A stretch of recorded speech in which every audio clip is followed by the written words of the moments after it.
niba uri umuririmbyi uri umusambanyi nje kukubwira ko byamenyekanye. Niba uri umuhanuzi w'umusambanyi nje kukubwira ko byamenyekanye. Niba uri umubeshi nje kukubwira ko byamenyekanye. Niba uri umupasiteri w'inkozi y'ibibi ibyo ukora byose bihamanyije n'amategeko y'Imana byaramenyekanye. Mureke twirekure ubundi usambanye ukaza ugahanura nta kibazo, usambanye ukaza ukavuga ubutumwa nta kibazo, uri umupasiteri w'umubeshi nta kibazo. Oya, ikibazo kirahari. Ariko naje kukubwira ngo igifite amazina ifite abandi yashiraho ukabuhigamiye. Oya, ongera ugaruke ukora uko wahamagawe. Ongera ugaruke wongera uvuga Imana ukikuri ku mutima. Zoom TV 24. Yes, turabasuhuje cyane mwese aho muherereye hose mu bice bitandukanye by'igihugu, no kuvuga mu majyaruguru, mu majyepfo, burengerazuba ndetse n'uburasirazuba. Abaherereye mu mujyi wa Kigali turabasuhuje cyane kandi tubateye iteka. By'umwihariko ntitwakibagirwa n'abadukurikira kandi badukunda bari muri diaspora zitandukanye, bari mu bihugu bikikije igihugu cyacu cy'u Rwanda. Mu Burundi hari abadukurikira kandi baduha ibitekerezo, za Uganda, za Tanzania na Kenya. Turabakunda cyane mwese, ndetse ntago twakibagirwa n'abakunzi bacu badukurikira bari hakurya y'amazi magari, bari muri Canada. Turabize ko tuhafite inshuti kandi nziza, abari mu gihugu cy'Ububirigi. Ndabasuhuje cyane abavandimwe bo mu Bubirigi, ndabasuhuje aho muri hose. Mwumve ko umuryango wa Zoom TV ubakunda, ndetse ntitwabura no kubwira abadukurikiye nonaha batarakanda kuri subscribe kubikora nonaha, ndetse bagakora no kuri notification, bagakanda like, bakajya baduha n'ibitekerezo bitandukanye, maze umuryango wa Zoom TV ukomeze kwaguka. Nkuko bibibona ntatinze imbere ya kamera yacu turi kumwe n'umutumirwa, n'umukobwa mwiza ukiri muto Imana yashyize ikara ku munwa, afite ijambo, akaba ari nacyo cyamuzanye, akaba nacyo cyamuzinduye kugira ngo iryo jambo aritugezeho rigire abo rifasha, rigire abo ryomora imitima, ndetse rigire nabo rihindura. Muvandire rero tuguhe ikaze kuri kamera yacu, utangire utwibwira, utubwire n'icyo ugiye kutuganiriza kuri uyu munsi. Murakoze. Yesu nashimwe ku bakunda inzira z'umusaraba, inzira z'igisibo n'Imana izagure muri mwe. Amazina yanjye banyita kubw'Imana Pascaline. Ndacyari muto mu by'umubiri ndetse no mu by'umwuka. Mfite imyaka 19, nsengera ku Muhoza mu karere ka Musanze. Imana ishimwe. Intego y'uyu munsi cyangwa se icyo nje kubabwira ni ukubabwira ngo byaramenyekanye. Bityo rero niba uzi ko byamenyekanye cyangwa se ukimara kumva ko byamenyekanye, fata umwanzuro. Amen. Niba uri umuririmbyi uri umusambanyi nje kukubwira ko byamenyekanye. Niba uri umuhanuzi w'umusambanyi nje kukubwira ko byamenyekanye. Niba uri umubeshi nje kukubwira ko byamenyekanye. Niba uri umupasiteri w'inkozi y'ibibi ibyo ukora byose bihamanyije n'amategeko y'Imana byaramenyekanye. Niba uri umuvuga butumwa nje kukubwira ko ibyo ukora byamenyekanye. Niba usenga nabyo byaramenyekanye.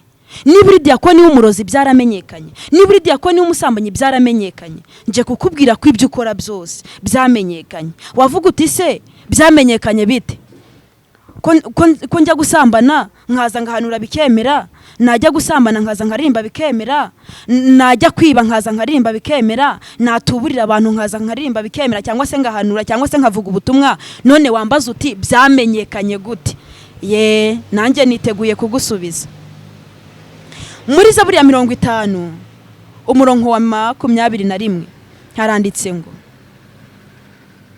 ibyo urabikora nka kwihorera ukagira ngo mpanywe nawe, ariko nzabishira ku murongo uko bikurikirana.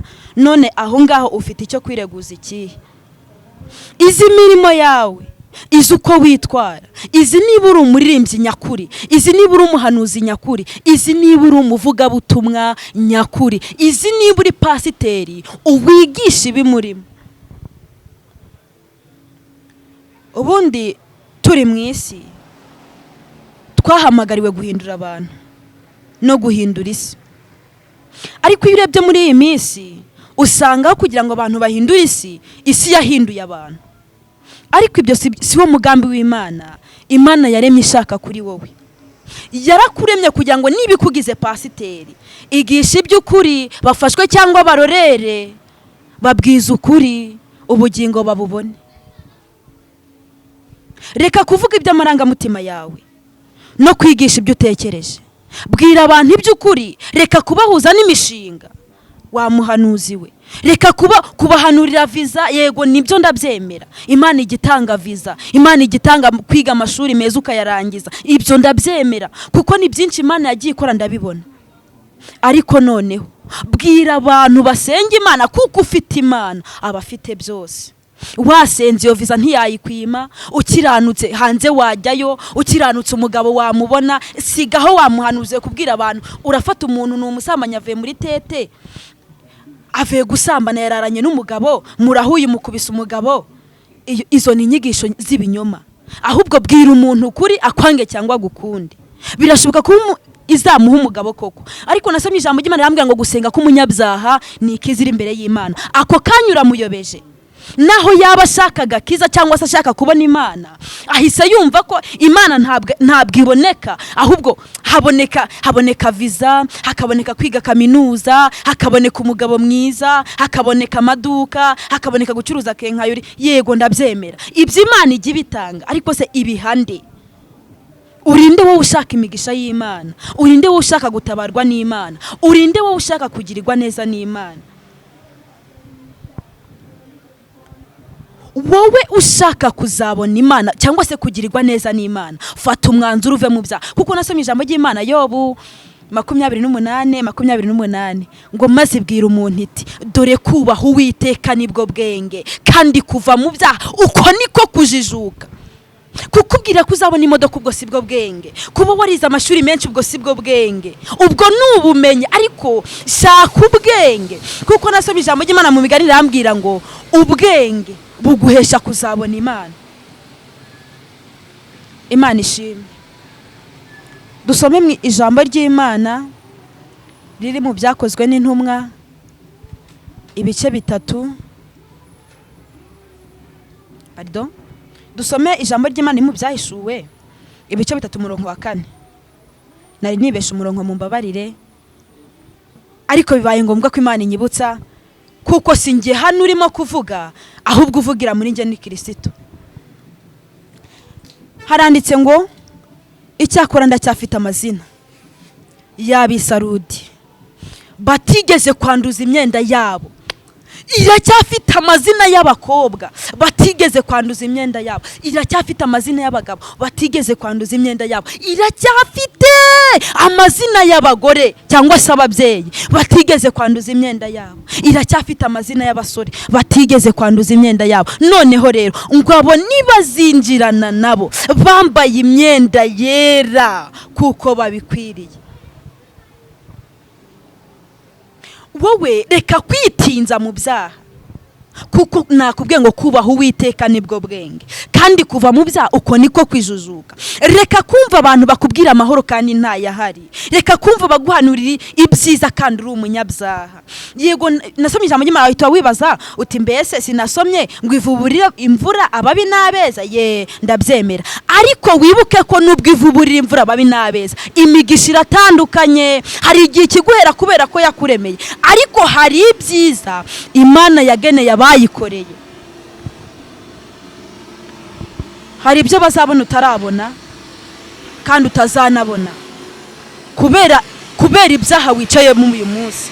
Njewe naje hano nje kukubwiza ukuri. Waba umuhanuzi uri umusambanyi, waba umuvugabutumwa uri umusambanyi, waba umupasiteri uri umusambanyi, nje kukubwiza ukuri. Kuba yaragutoranyije si uko yabuze abandi bo gutoranya. Ngira aho ngaho uvukana n'abana bangahe? Wowe unteze amatwi uvukana na benshi, ariko yarakurebye isanga ukwiriye kuba icyuri cyo uyu munsi. Ntabwo yakugize icyo washakaga, nta nubwo yakugize icyo abantu bifuzaga kuba, ahubwo yakugize icyuri cy'uyu munsi kubera ko yari ifite ikigushakaho. Nasomye ijambo ry'Imana mu byahishuwe mu rwandiko Pawulo yandikiraga abisumuruna, rivuga ngo ariko noneho mfite icyo kungaya, nuko waretse urukundo rwa mbere. ese kankubaze ugishaka umwuka w'Imana ucyumva ko ukwiriye kuba umuhanuzi w'Imana ntiwigera gusambana ntiwigeze wiba ntiwigeze wica ariko kubera ko umaze kumva ko ufite ireme umaze kumva ko nyine kubuhanura nuko usenga amasengesho menshi kubura umuvuga butumwa nuko uzi kubwiriza cyangwa se nuko wiza amashuri menshi oya ahubwo icyatumye uba umuvuga butumwa uyu munsi kwari ukugira ngo uhindure isi ndetse n'abantu nakubwiraga ngo garuka mu nzira wongere usubire uko warahamagawe narindi kwija muri Pawulo yandikiye abisumuruna rivuga ngo hari icyo nkugaya nuko waretse urukundo rwawe rwa mbere iyo urebye usanga urukundo rwa mbere n'urwa kabiri nta ruhari ahubwo urukundo rwa mbere yakubwiraga cyangwa se yandikiraga iryo torero nuko bakundaga Kristo mbere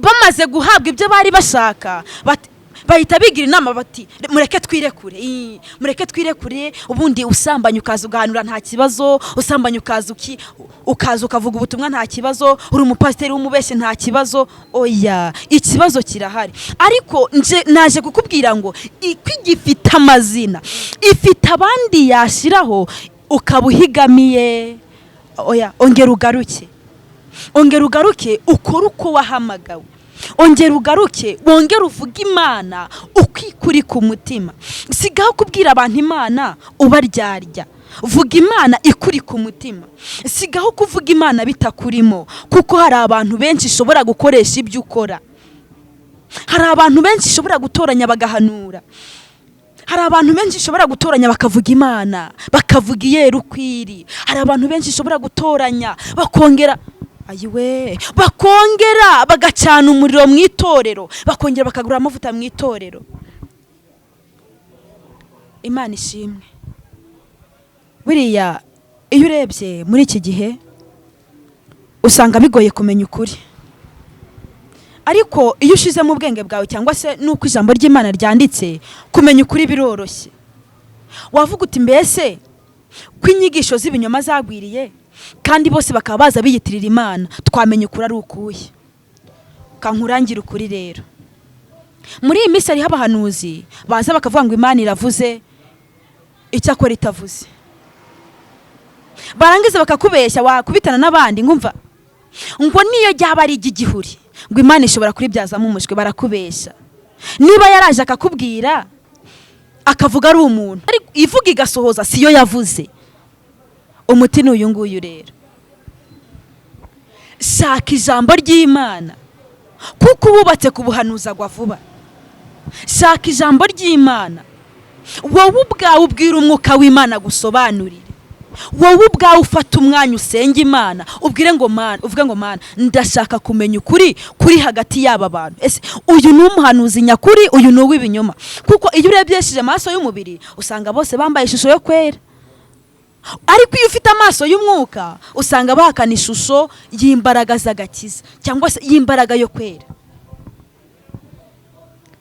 icyo nakubwira rero kuko natangiye nkubwira ngo byaramenyekanye bene abo rero ntabwo bazatana no kukubwira ko Imana igutabaye irakurengeye ikurije indege irakugaburiye irakwambitse yego nibyo koko natangiye nkubwira ngo nibyo Imana ibyo ngibyo igibikora ariko tekereza uvuga uti ngewe bari kubibwira ndinde kandi wibuke ko nagusomeye ijambo riri mu byahishuwe rivuga ngo icyakurira cyafite amazina y'abisarude nanone niba warahuye nabo ngabo bakubwira ibyo ngibyo ntibivuze ko ukuri kudahari niba warahuye n'abo bantu bakubwira gutyo bakakubesha gutyo ntibivuze ko ukuri kw'Imana kudahari kuko nasomye ijambo ry'Imana rambwira ngo uko yarari kera na n'uyu munsi iracyahari kandi nanone nkwibutse ko hari abakora umuhamagaro utari uwabo akabona kanjye Pasi akabona ndimo guhanura akavuga ati nanjye ndashaka kugira ngo nzahanure nka Pasi yabona wenda Kasugira arimo kwigisha ijambo ry'Imana akamwifashishe kuko ni umuntu ukunda kwigisha ijambo ry'Imana akavuga ati nanjye ndashaka kuba nkasugira kandi mu by'ukuri yinjiye mu muhamagaro utari uwe niba arahamagariwe kuririmba kubera ko abonye sugira nawe azumva ashaka kwigisha ijambo ry'Imana. Niba yabonye Pasi ari mu mwuka akabona arahanuye ibitangaza birabaye, azahita avuga ati nanjye ndashaka kuba nka Pasi, ndashaka kuzura umwuka wera, atangire kwishakamo ibintu bitamurimo. Ico gihe rero natangira kwishakamo ibintu bitamurimo nibwo azatangira akakubeshya. Kubera ko nyine yishatsemo ibintu bitamurimo azatangira kubeshya, avuga ati cyakora Imana yambwiye gutya na gutya, yambwiye ngo izakujyana hanze, izakugirira neza, izaguha umugabo, izagutabara. Mu by'ukuri ibyo n'abantu bavuga ukuri kw'Imana barabivuga, ariko aho batandukaniye nahangaha. Aho batandukaniye, umuntu wabyishatsemo araza akakubwira ati gutya na gutya, koko ugasanga niko umuhanuzi w'Imana yakubwiye, ariko ahantu batandukaniye nta mwanya wo kwihana bajya bagira. Nta mwanya wo kwihana bajya bagira. Araza kuvuga ati rwose twatinze, mutubabarire, twakerewe, none rero tugiye gusenga. Tangira usenga yewe Pasi, agatangira agasenga, agisenga ataravuga ati Imana tubabarire, agatangira akavuga indimi, agatangira akajya mu mwuka, agatangira kuvuga ngo Imana ikugire neza, agatangira kuvuga ngo Imana yakure. Icyakora umwanya wo kwihana, aho niho batandukaniye. Umwanya wo kwihana ntawo bajya bagira mu mitwe yabo, ndetse no mu byo panga ukuntu bari busenge ntago bajya babigira mu mitwe yabo, ahubwo ikintu baba bariyemeje ni ukwigira nka Pasi. Bakavuga bati okay Pasi niba hanura nanjye ndashaka guhanura. Bene abo rero bagenzuza umwuka uzawubona ute rero? Ni ukumenya ko umwuka ukuntu uzawubona ni ukumenya ko ibyo ukora byose Imana ibikureba. Niwumva ko ikureba uzatangira ukora imirimo myiza, imirimo yo gukiranuka, utangire wera imbuto. Naho numva ko Imana itakureba, nshuti yanjye, uzajya gusambana wumve ko ntacyo bigutwaye, wibe ntacyo bigutwaye, yewe ibyo uzakora byose usumva ko ntacyo bigutwaye. Ariko ni wakumva ko Imana ikureba mu byo ukora byose, ukavuga uti niba Imana yabiri kundeba, ye irakureba. Ninjya gusambana Imana yabiri kundeba, ye irakureba. Ako kanya uzahita ugaruka, kuko uzaba wiyumvishemo ikindi kintu ko hari umuntu urimo kukureba, uhita ugaruka. Imana ishimwe. Hanyuma rero nandi kujambo rivuga ngo byaramenyekanye, ntabwo nagiye kure yaryo, niryo twaturimo kuganiraho. Ubundi nubwo batwihishamo tugafatanya umurimo ariko tudahuje imyemerere, icyakora biyitirira Kristo, bakaririmba babimwitirira, bagahanura babimwitirira, mbese bagavuga ubutumwa babimwitirira. Aho bitandukaniye, ubundi hari igihe ureba utarinze kujya mu maso y'umwuka ukamenya umuntu ikikira arimo. Hari igihe ureba umuntu, umusore, utarinze kujya mu mwuka ukamenya uko ahagaze. Hari igihe ureba umugabo utarinze kujya mu mwuka ukamenya uko ahagaze. Hari igihe ureba umumama utarinze kujya mu mwuka ukamenya uko ari. Abo uzabonera ku kirero.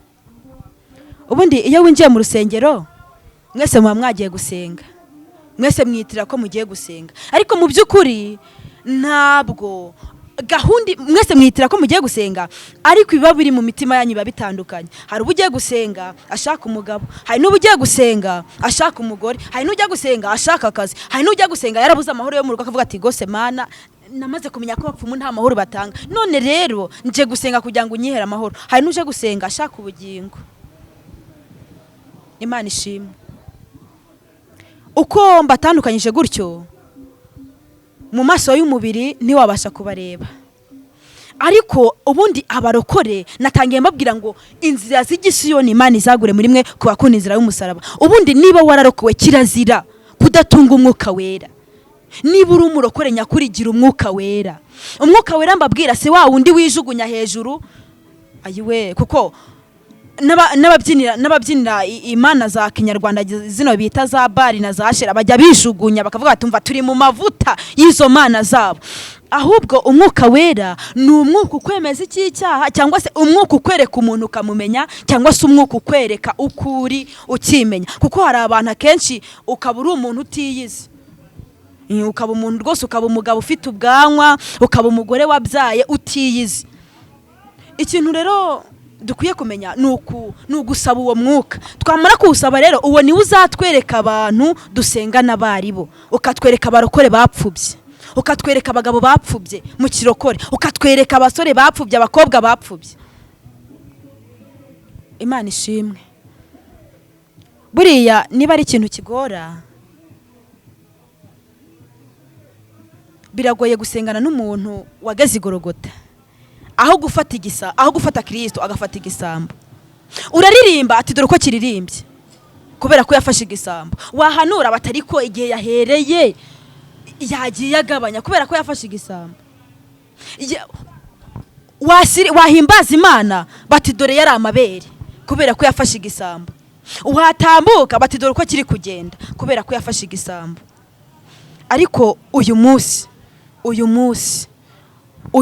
ukimara kunyumva, wowe uteze amatwi, niba warageze igorogota ugafata igisambo, uyu munsi Yesu arakicaye ku ntebe y'imbabazi, garukiraho ugeze. Nasomye ijambo ry'Imana rambwira ngo naho ibyaha byanyu byaba bitukura tukutuku, arabyeza bigasa na seregi. Kabone naho waba warasambanye n'abagabo benshi, uyu munsi ugaruki. Kabone nubwo waba waratuburiye abantu benshi, wiyita umuhanuzi, wiyita umuvugabutumwa, oya, uyu munsi garuka. Kuko nasenganye n'abantu benshi bagira iyo ngeso yo kuvuga ngo yo gutuburira abantu mu by'Imana. Nicyo cyatumye mfata umwanzuro wo kuza ahangaha nkabwira abantu, niyo haboneka babiri bavuga ukuri, bavuga Imana ukwiri, nibaze dufatanye duhindure isi. Kuko Imana ntabwo yadutumye kugira ngo isi duhindure, nta nubwo yaturemeye kugira ngo isi duhindure, ahubwo yaraturemye kugira ngo duhindure isi n'ibiyirimo byose. Naho waba uri umwe cyangwa babiri, nanjye ndi uwa gatatu kuri iyi si y'Imana cyangwa se mu gihugu. Ariko icyizere mfite ni uko mu gihugu hari abantu batarapfukamira Bayali. Ariko naho baba barimo, ukaba wumva ko ugifite ukuri muri wowe, ngwino dufatanye tubwize abantu ukuri. Tureke guhuza abantu n'imishinga, tureke kubahuza na za visa, tureke kubahuza n'ibindi bintu, tubahuze n'Imana. Twigeze twiga ijambo ry'Imana rivuga ngo igihe Imana yabwiraga Nowa ngo nashyire inyamaswa mu nkuge ndetse n'abantu, ngo yamanje kubwira Nowa ngo manza ushake ibizatunga ibyo bintu ushize mu nkuge. Namanza ashaka ibizatunga inyamaswa, namanza ashaka ibizatunga abantu. Bishatse kuvuga iki rero? Bwira abantu bihane kuko ikizabatunga kirahari. Bwira abantu bihane nibamara kumenya Yesu, ibizabatunga biri muri Yesu. Kuko nasomye ijambo ry'Imana rambwira ngo isi nibiyuzuye ni ibyayo. None se numwizera azabura icyo kugaburira? Imana itunze amahanga, igatunga igihugu cy'u Rwanda, ubona ukuntu ari kinini, igatunga no hanze y'u Rwanda. Niwamwinjiramo, icyambere reka uburyarya, ureke ishari, ureke kubeshya, ureke ubusambanyi, umwiyegurire. Nta kabuza ibyo kugutunga birahari. Imyambaro arayifite, ibyo kurya, yewe n'abagabo beza arabafite. Buriya mu mvugo y'iki gihe abantu benshi basigaye bavuga ngo abagabo barabuze. Ugasanga n'umurokore muzimuzimana arimo kuvuga ngo abagabo barabuze. Icyakora nasomye ijambo ry'Imana rambwira ngo nta kigore kizabura ikigabo. Wambaza uti se ababura abagabo ni ukuvuga yuko Imana ibari bagiye kubaremera? Oya, ntabwo ibari bagiye kubaremera, ahubwo ikibatera kubabura ni iki ngiki. Niba Imana yarakubwiye ngo uzatabarirwa mu murimo wanjye, uzatabarwa ari uko wasenze, warangiza ukarenga kuri ibyo ngibyo ukaja mu byaha, muzahurira hehe? Niba yarakubwiye ngo izaguha umugabo ukajya ukirirwa usambana, niba yarakubwiye ngo izakubakira inzu ukaba utangiye gutubura, ko muri uyu mujyi wa Kigali n'ubundi wagarukiye muri uyu mujyi wa Kigali inzu zirahenze, none utangiye gutubura ku 5,000. Noneho n'ikibabaje utangirwa ngo Imana yarambeshye, ngo yari yaranyemereye inzu, nyine yabonye ko ushoboye kuyigurira mu butubuzi bwawe, ibiretse kugira ngo ikurebe. Ariko niba ushaka kugirirwa neza n'Imana, garukiraho ugeze uze dufatanye inzira z'igisiyoni. Garukiraho ugeze uze twongere tuvuge Imana ukwiri.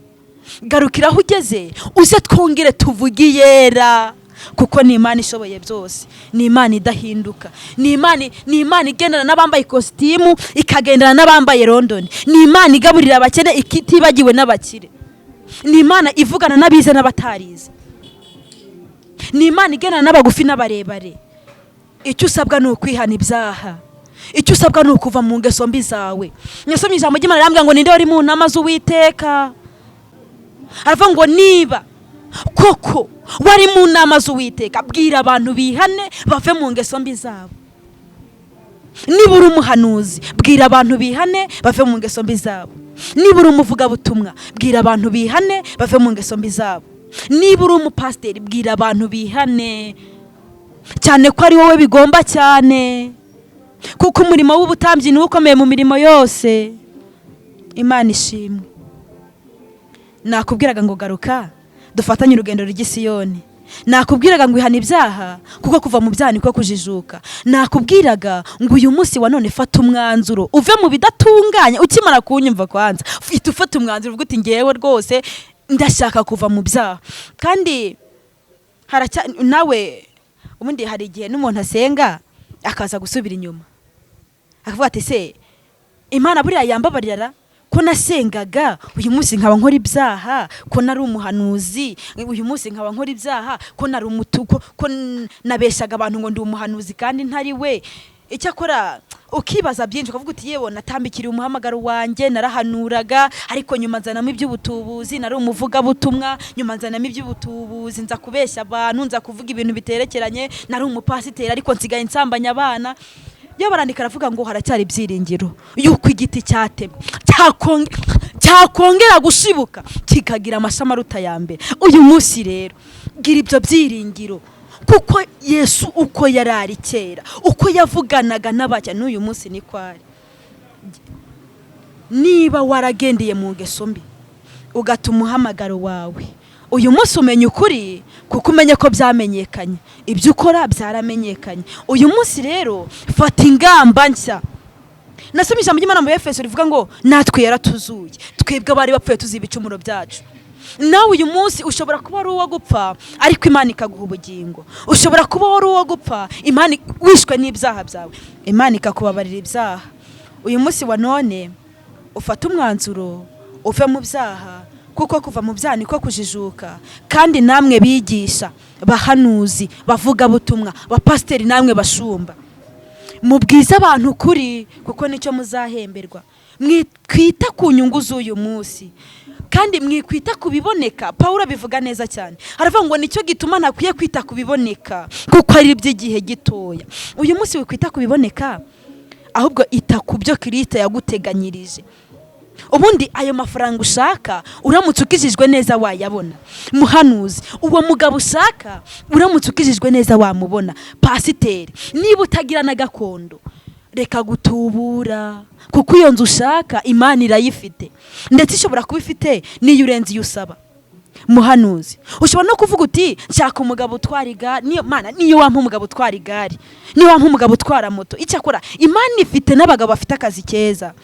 Icy'ingenzi ni ugukizwa no gukiranuka, ukihana ibyaha, ukava mu ngeso mbi zawe.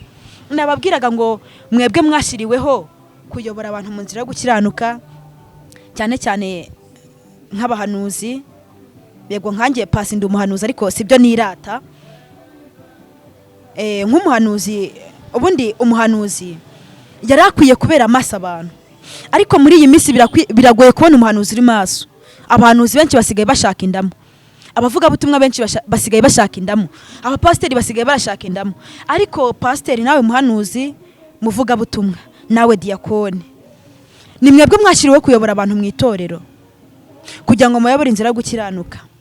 Babwiza ukuri ukwanga kwanjye, babwiza ukuri uwumva yumve, n'ubundi kuvuga n'ukwawe ariko guhindura n'ukw'Imana. Babwiza ukuri, wihanura iby'amarangamutima yawe.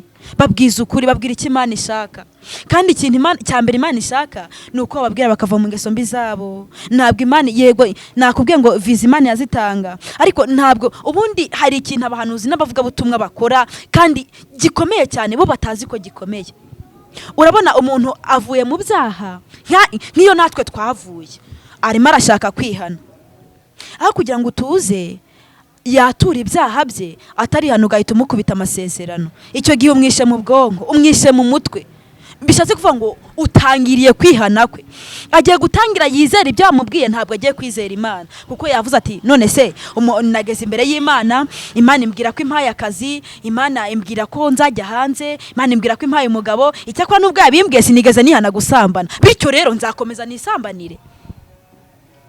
Ugeze imbere y'Imana wangagura umugabo ngo agitabi, wari inkozi y'ibitereye aho ngaho, aho kugira ngo wihane bahise bakubwira ibintu byiza. Icyakuze nubwo ari umushemeri mu mujyi wa Kigali, Imana iguhaye akazi, Imana irakurenge, Imana yagutabaye, bityo azakomeza asenga Imana, ariko asengere mu byaha bye, kuko ntabwo bigeze umubwira ngo yihane. Icyo gihe wamwishe mu bwonko, mubwira manze yihane, kuko n'iki Imana igushakaho nta nicyo yaguhamagariye, nta nicyo izaguhembera. Ntabwo izaguhembera ngo nuko wabwiye abantu ngo bazajya hanze, ntabwo izaguhembera ngo nuko wabwiye abantu ngo bazajya muri Amerika, ntabwo izaguhembera ngo nuko ngo wahanuye ibintu byinshi, oya, ahubwo izaguhembera yuko wigishije abantu bakava mu byaha, bakareka ingeso zabo mbi. Icyo nicyo Imana izaguhembera kandi nikigushakaho. Murakoze, ayo niyo magambo nashaka kubabwira. Imana yatubure mu mitima yanyu, mvuze bikeya, ariko Imana ibishaka yabyagura mu mitima bikababeshaho kugeza igihe azazira. Ariko si ibyo dushaka, kuko mu Banyarwanda harimo abavuga butumwa benshi. Murakoze. Nimero za telefone natangiye mbabwira ko nsengera kumuhoza, ko ndi umukobwa. Noneho rero kubakomeje gushaka ubutumwa bwacu, cyangwa se kubakeneye kuzongera kumva ijwi ryacu cyangwa se ikibwirizwa cyacu, baduhamagara kuri nimero ya telefone ni 078 91 55 430. Imana ibahana umugisha n'ibyo mwizeye byose. Amen. Nawe utarakanda subscribe, kanda ku kamenyetso k'umutuku kanditseho subscribe kugira ngo uzajye ubona n'izindi video zitandukanye utasanga ahandi. Turabakunda.